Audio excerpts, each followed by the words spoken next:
Hello po sa inyong lahat mga ka-crypto. Ako po si Pinoy Crypto Trader at sa video na ito ay atin mong pag-uusapan ang tungkol dito kay Pepe, kung saan ay meron daw pong isang trader ang kumita rito kay Pepe ng $46 million. At nangyari po yan nung ma-hit ni Pepe ang kanyang panibagong all-time high na presyo. At yan po ay nangyari lamang po kahapon. Kaya yan, maraming nag-take profit po kahapon. At yan, laki po ng kanilang mga kinita. At ayan, bago po tayo magpatuloy ay nais ko lamang po munang bigyang linaw ang aking disclaimer kung saan ang nilalaman po ng video na ito ay hindi po ito isang financial advice. For education and information purposes lamang po ang layunin nito. Maliban po dito ay nais ko na rin pong magbigay babala na wala pong kahit anumang group chat ang Pinoy Crypto Trader. Ayan, meron po tayong galing po ito kay Look On Chain. Yan, 46 million ang kinita ng isang trader dito kay Pepe. Gamit lamang ang kanyang puhunan na $3,000. Kaya yan po ay gain. Ang kanyang gain ay 15,718 times. Kaya yan, na-multiply po ng 15,718 yung kanyang puhunan na $3,000. Meron po tayong na content kanina rito. Ayan, sa nakalipas ko na video kung saan ay yung trader naman na ito, isa po itong early investor. Malaki na rin yung kanyang kinita. Pero in comparison po rito ay mas malaki po ito. Ayan, yung isa po rito na early investor dito kay Pepe ay yung kanyang investment naman ay nasa $1,000.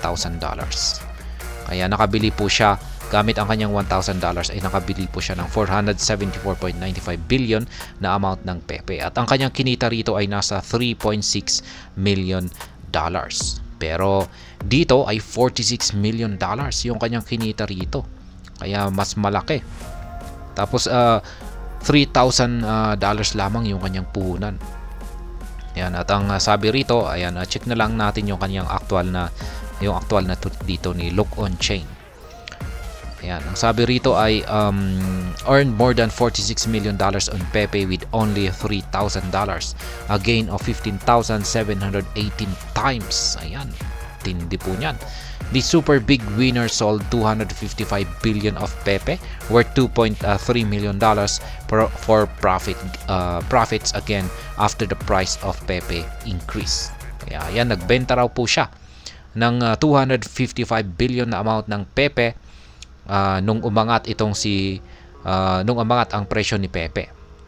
Kaya kumita po siya ng $2.3 million dito.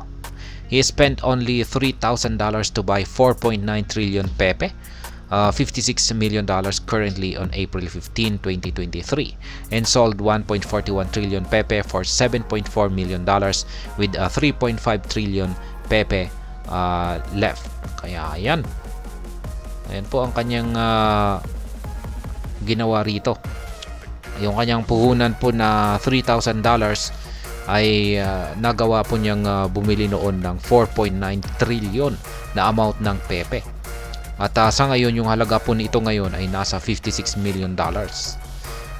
Nabili po niya yung 4.9 trillion niya na amount ng Pepe token noong April 15 nitong taong 2023. Kaya nitong nakalipas lamang po na taon, nabenta na po niya yung kanyang 1.41 trillion na Pepe sa halagang $7.4 million. Kaya yan, nabawi po niya yung kanyang puhunan na $3,000. Dito pa lamang ay ayan, talagang malaki na kinita niya rito. At meron na lamang po siyang natitira na 3.5 trillion na amount ng Pepe. Malaki pa rin po yan, trillion po yan. At ang halaga nito ay nasa $38.9 million. Kaya mukhang may balak pa po siyang i-hold ito. Kasi sa tingin niya siguro ay mas aangat pa sa mas mataas na presyo itong si Pepe kung saan siya ay magti-take profit. Kaya yung kanyang total profit dito kay Pepe ay umaabot na po ng $46.3 million. Kaya yan na po yung kanyang gain at yung kanyang gain ay 15,718 times. Kaya yan, ang galing po niya. 3,000 lamang po yung kanyang puhunan. ay naging $46.3 million yung halaga nito. Kaya ang tindi. Ito po yung isa kanina, nasa yung kanyang holdings naman po kasi rito ay nasa billion. Samantala yung nandito ay nasa trillion. Ayan.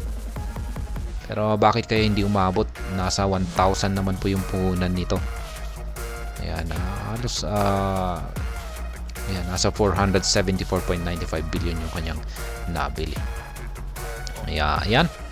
Dami pong kumita ng malaki, mga nagbebenta na, mga nagtitake profit na po yung mga whales dito kay Pepe. At kinukobra na po nila yung kanilang mga mga milyon na kita rito kay Pepe. Kaya sana ay ganyan din sana tayo. At ayan, hanggang dito na lamang po tayo sa video na ito. Sana po ay inyong nagustuhan ang aking paliwanag dito. Kung inyo po itong nagustuhan ay pakiclick lamang po ang like button nito. Para naman po sa mga bago lamang dito, kayo po ay aking inaanyayahan para mag-subscribe. Pakiclick na rin po ang bell icon nito dahil ito po ang siya magsisilbing notification nito sa mga bago kong videos na akin pong ina-upload sa aking YouTube channel na ito. Marami pong salamat sa panonood. Ingat po tayo lagi at God bless po sa ating lahat.